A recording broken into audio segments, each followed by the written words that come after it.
भगवान श्री कृष्ण के सभी भक्तों को राधे राधे। जय श्री कृष्ण।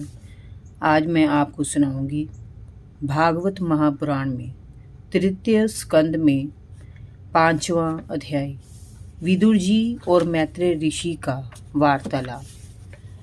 श्री सुखदेव जी ने कहा, परीक्षित, श्री मैत्रेय जी हरिद्वार क्षेत्र में निवास करते थे।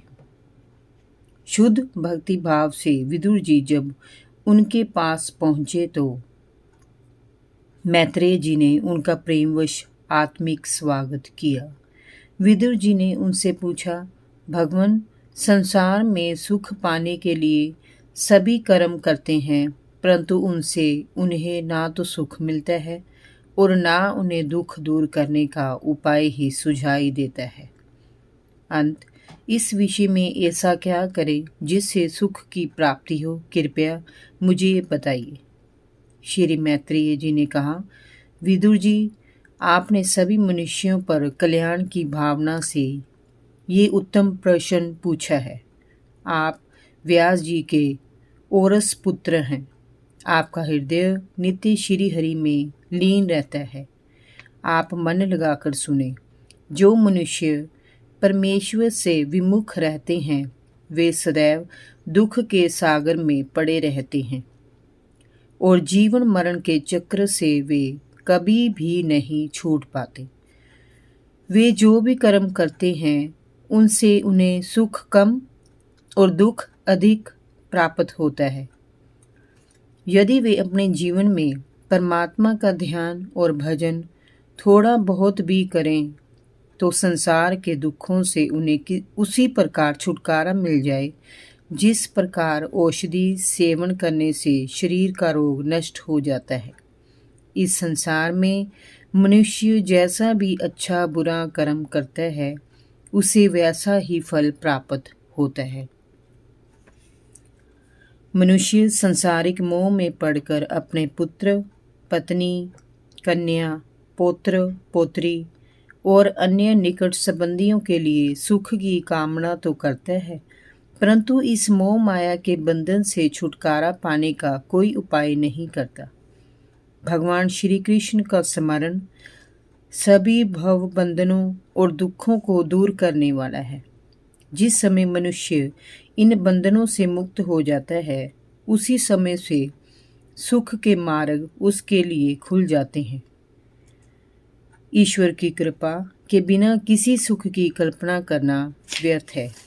विदुर जी ने पूछा, हे साधु शिरोमणि, आप मुझे उस शांति के साधनों का उपदेश दीजिए जिसके अनुसार आराधना करने से भगवान अपने भक्तों के हृदय में आकर विराजमान हो जाते हैं और अपने स्वरूप का अपरोक्ष रूप से अनुभव करने वाला सनातन ज्ञान प्रदान करते हैं।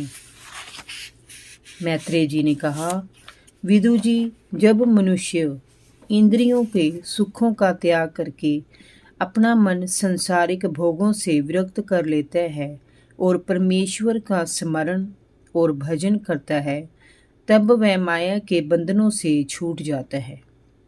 इस बंधन के टूट जाने पर उसका मन अतिशय शांत हो जाता है।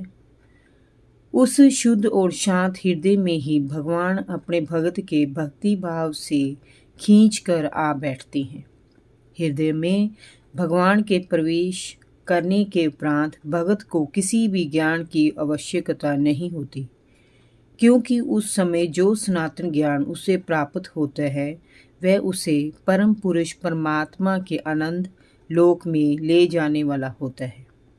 विदुर जी ने पूछा, ऋषिवर, इस लोकी के नियंता श्री हरि अनेकानेक दिव्य लीलाएं जन कल्याण के लिए किया करते हैं।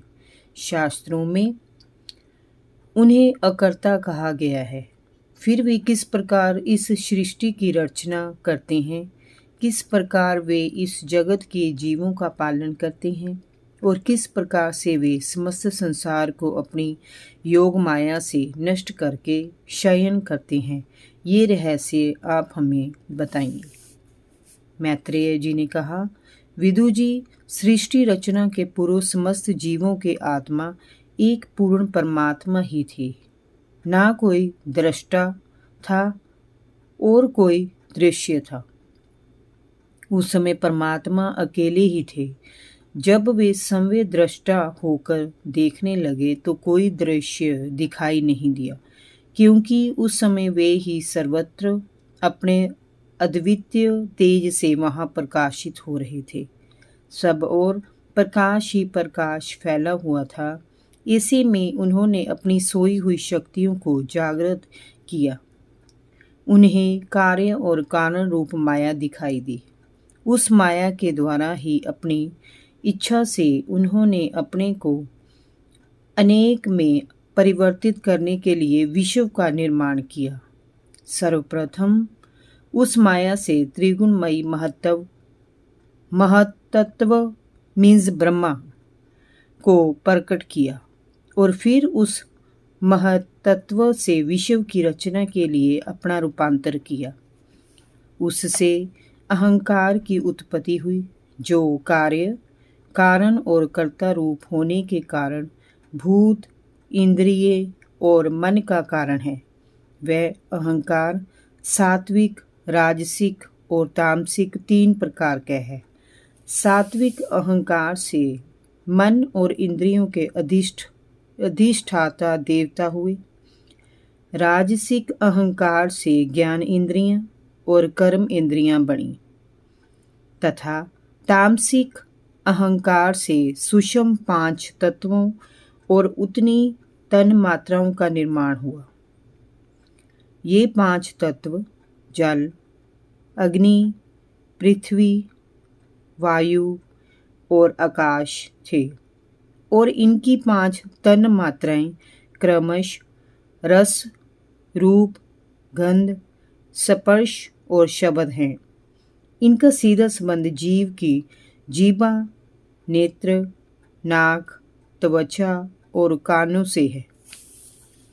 विदुर जी, महतत्व के विकारों से उत्पन्न ये सभी अंश परमात्मा के ही अंश हैं, परंतु इतना होने पर भी उनमें जीवन की सक्रियता उत्पन्न नहीं हो सकी।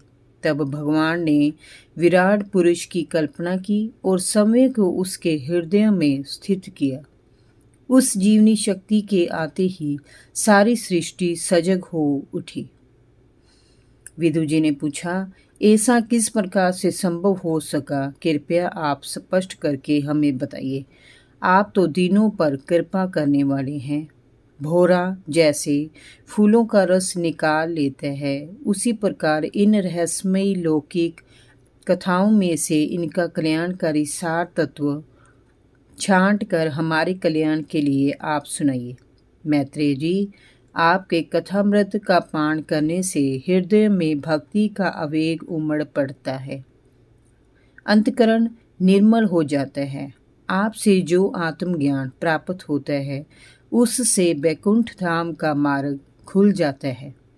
जिन देवताओं के निर्विकार वे पुराण पुरुष हैं, आदि कारण हैं, अजन्मे हैं, सत्व गुणों के मूल तत्व हैं, उन सच्चिदानंद परमात्मा ने ब्रह्मांड की रचना को सक्रिय कैसे किया, ये ज्ञान आप हमको दीजिए। जय जय श्री राधे। भागवत महापुराण की जय। कृष्ण कन्हैया लाल की जय। राधा रानी की जय।